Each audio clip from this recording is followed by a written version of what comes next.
Alright, Pilipinas, buong mundo, buong universe, magandang hapon po sa inyong lahat. Yes, maayong hapon, Luz Biminda.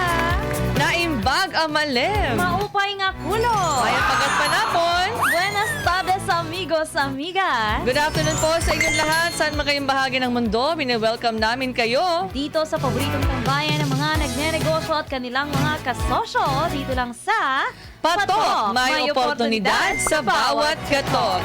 Kung nais nyo kaming katok, maaari pong tumawag sa 8836-3875 o sa 8801-9836. Yes, pwede nyo rin kaming i-text sa 092754022241. At pwede rin mag-iwan ng inyong comment at greetings sa ating YouTube at Facebook live stream sa DZAR 1026 at sa Patok sa DZAR. Yes, at live na live din po kami makikita sa GSA Channel 40 nationwide. Ako po si ka-partner Cherry. Ako naman si ka-partner Wella. Kumusta ang inyong hapon, mga ka-partner? Sana ay masarap ang inyong lunch. Oo, nag-lunch na pa ang lahat. Oo. Oo. At kayo ba ay nasarapan kahapon? Ay, ng isang araw.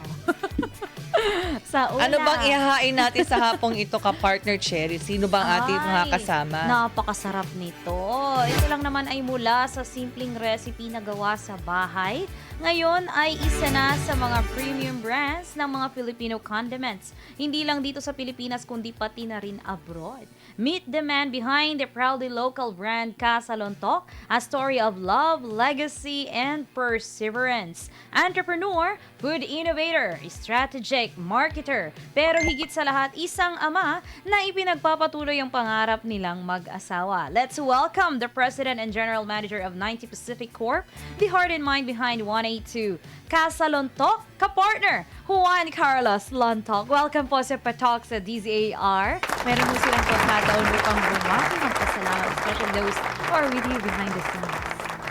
Magandang hapon mga ka-partner Cherry at mga ka-partner Wella.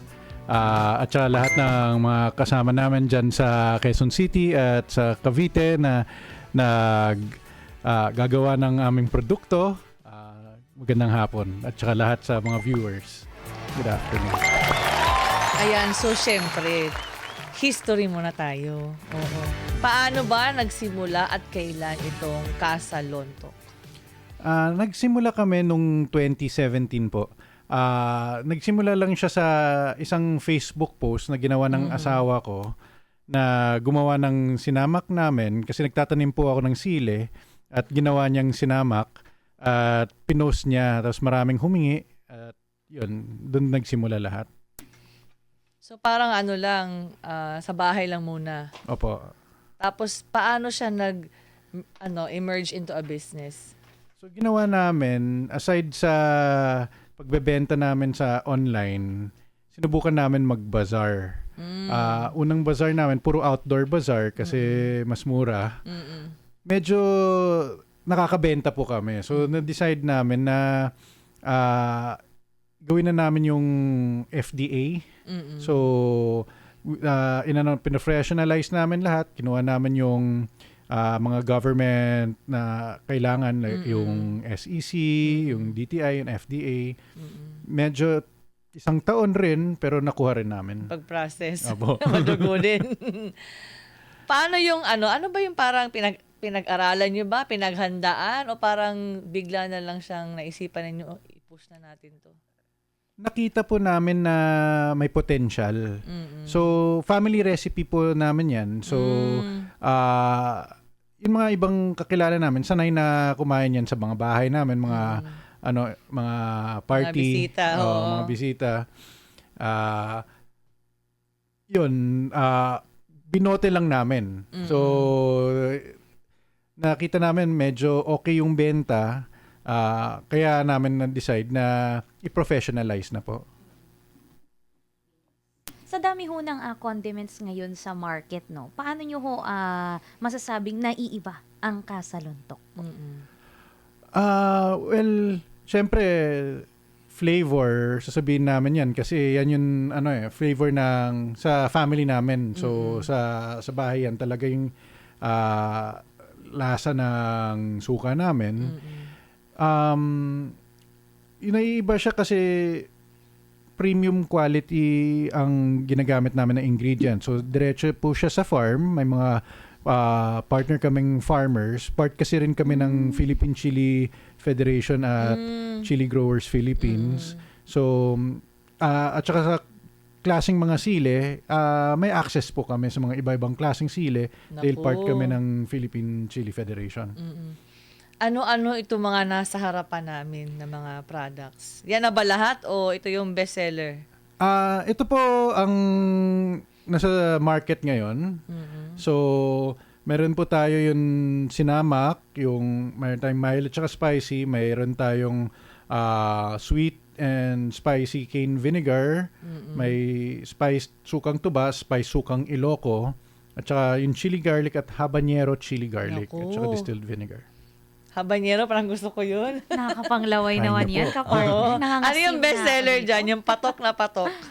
Yung bestseller po namin yung sinamak. Kasi yan yung flagship namin from Iloilo po yung nanay ko. So, doon nagsimula. Masarap sa chicharon, Opo. sa mga daing na bangus. na lechon Macau. Hindi niya ba naisip na parang mag-open ng restaurant, i-partner dyan sa mga condiments ninyo? May mga kapartner kaming restaurant. Okay. Yung iba sa kanila, kaming gumagawa ng Mga condiments, sauce nila. sauce nila. Ito namang nasa parang 4 na package na. Ano naman to? Ito po, linalabas lang namin yan. Pang regalo? Opo, pang Christmas. So, puro 150 ml yan, parang sampler pack. Pero, linalabas lang po namin pag Christmas time. Pwede pang solo. Opo. Kaya ko yan, ka-partner Cherry. Oo, kayang-kaya nating ubusin yan. Ano naman yung parang pinaka-rewarding feedback na natanggap mo sa isang customer? Kanina lang, so sa chili garlic, kasi yung chili garlic namin, wala pa yan sa market. So by February pa yan nasa market. So makukuha mo lang yan online. May nagsabi sa akin kaninang umaga, nag-order siya ng 5 bote na para sa pamilya niya. Sabi niya, hindi sila makakain na hindi ginagamit yung chili garlic. Pati yung anak niya na nasa school, hindi sa kanila nakatira, kailangan ng isang bote para sa kanya. Kaya yan. So yun yung parang rewarding na sa inyo. Paano naman yung, meron din namang mga basher, mga ganun ba? May naranasan ba kayong ganun? Kasi online ngayon, medyo din eh. Okay lang naman. Minsan, may magsasabing hindi nila gusto yung lasa. So, from doon, gumawa kami ng other variants para mag-cater. Kasi iba-iba yung rin. preference ng tao, di ba? Learning naman pa rin eh. Parati kami maglo-learning sa lahat ng mga comments. Speaking of learning, ano ho yung pinakamalaking learning nyo as an entrepreneur ho na nagsimula ho sa simpleng produkto tulad ng suka? And nabanggit nyo na rin ho yung pinaka-maasim o matamis na feedback ko kanina. Ano naman ho yung pinaka-maanghang na natanggap nyo rin ho na feedback na nakatulong din ho sa inyong negosyo? Well, pinakamanghang na feedback. May nagsabi kulang sa anghang. Pero meron naman kami, pag meron kaming isang manghang na suka na linalabas lang namin pag may chili festival, yun ang manghang. Maanghang talaga. Manghang talaga. Gusto ko yun. Yun ang gusto ko, yung tipong, alam mo, magnanam yung bibig ko. Oo, yung mag-aapoy ka na sa anghang. Yung pagsusource nyo ng mga products, yung mga raw materials na yan, mga chilies, saan nyo kinukuha? Dito rin sa Pilipinas? Opo, kasi o kayo mismo nag-grow din yan? Nag-grow rin kami, may farm rin kami, pero hindi naman kaya lahat. At saka dahil mabagyo, minsan hindi tutubo yung tinanim mo. Pero since part kami ng chili growers, iba-ibang part kasi sila eh. So, kinukuha namin like minsan San Mindanao, minsan Isabela. May mga malalaking farm dyan ng mga special na chili. So, parati kaming pwedeng magkaroon ng yung mga special chili like habanero, Carolina Reaper. Tapos yung mga regular na chili, maraming farm naman dyan. Tapos typhoon belt kasi yung Philippines, no? So Oo. parating Lalo ngayon. Oo. Pero Mindanao wala na sa typhoon belt. So marami kaming nakukuhanan galing Mindanao. So hindi ba parang hindi maganda pag rainy yung pag-grow ng sili? Mahirap pero okay lang. Pwedeng mag-grow pero mahirap kasi ayaw ng sili sa tubig. Gusto niya dry. Mm-mm. So, ganun pala yung sili. Kasi dati sa bahay, sa backyard namin, nandun yung mga kamatis, sili, lahat. Kasi yung nanay ko mahilig sa spices. So, kailangan talaga may mga sili dun sa aming backyard. Sa naman, dun sa mga gustong mag-start ng negosyo, yung mga walang idea, kung ano ba yung kukunin nila o i-start na negosyo, anong pwede mong advice sa kanila? Advice ko, hanap kayo ng negosyo na hindi sobrang saturated. Tapos, pag mukhang okay, test nyo muna kung mukhang okay. Kasi minsan, maisip mo okay, pero nung tinest mo, hindi. Hanap kayo ng mukhang may chance. Kasi parang itong suka namin, magandang feedback bago namin sinimulang gawing negosyo eh.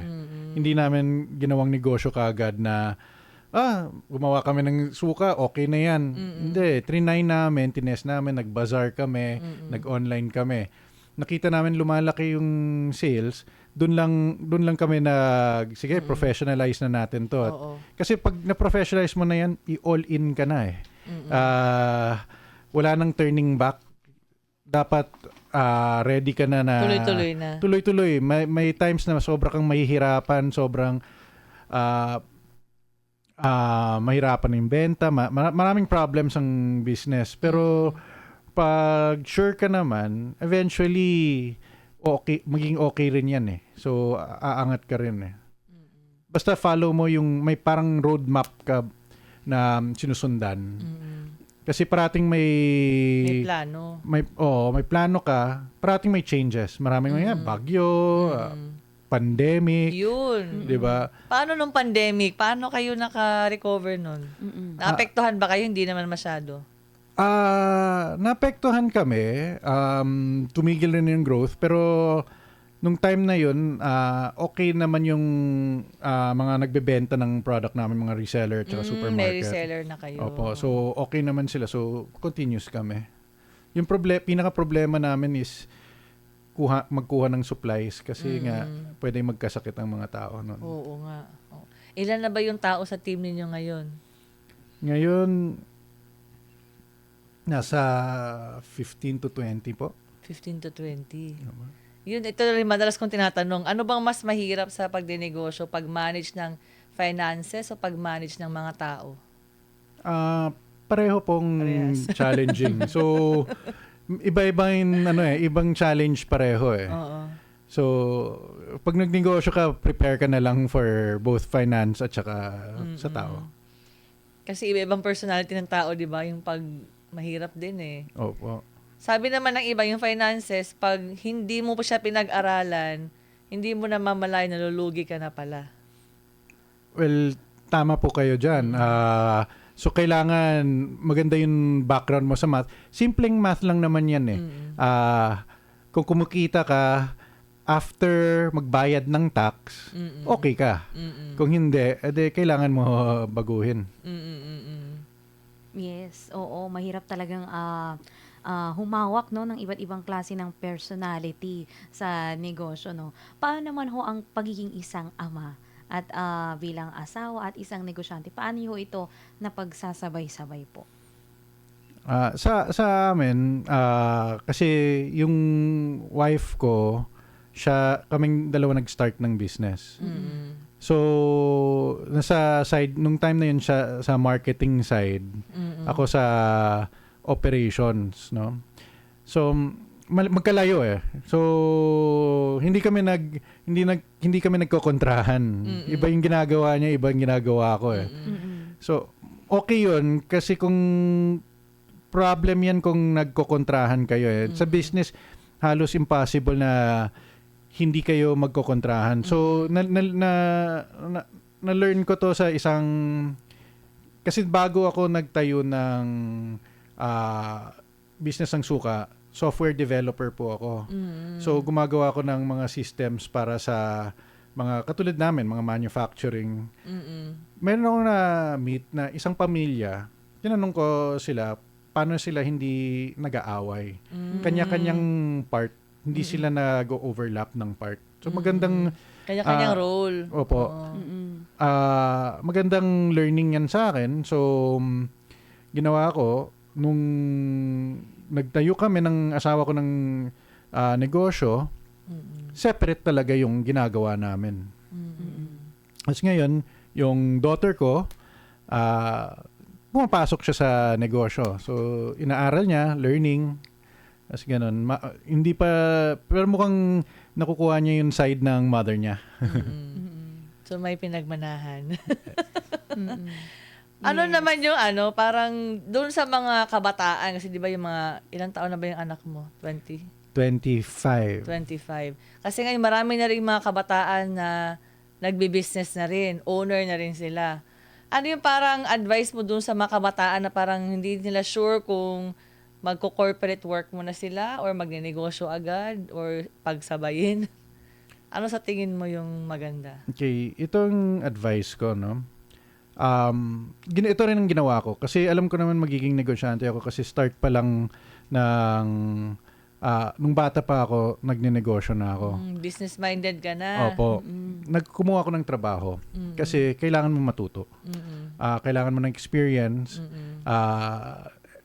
Hindi kasi sapat yung iniisip mong ganitong paraan ng pagnenegosyo. Kailangan mo makita sa actual kung paano nag-work. Kunya, nag-work ka sa isang company. Kasi wala kang HR. Kung nag-work ka sa company, nakaka-deal ka sa mga tao. So, yung tanong nyo po kanina na anong mas mahirap, dealing with yung people or finances. Doon mo matutunan sa unang job mo. Secondly, hindi ka makakanegosyo kung hindi babagsak, sa umpisa babagsak talaga yung negosyo nyo. Yung negosyo namin, 3 taon kaming negative. Wala kaming kita. Labas lang kami ng labas ng pera. Hindi mo maabutan yan kung wala kang sapat na naipon.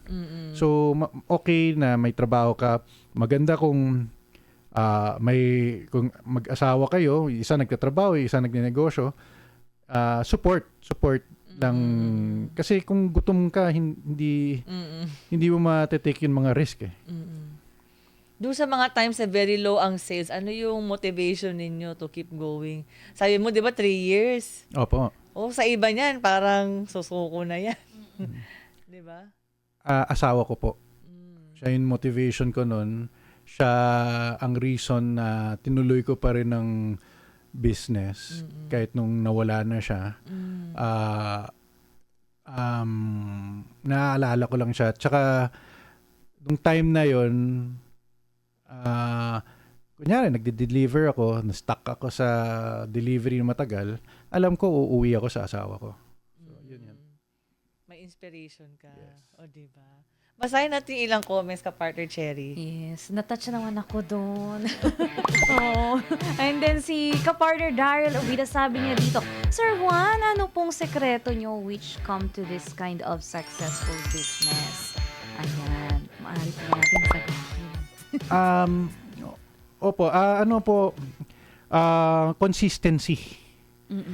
Consistency, kahit anong feeling mo na down ka, continue ka pa rin, gawin mo yung trabaho, gawin mo yung, follow mo yung map na, yung roadmap na ginawa mo.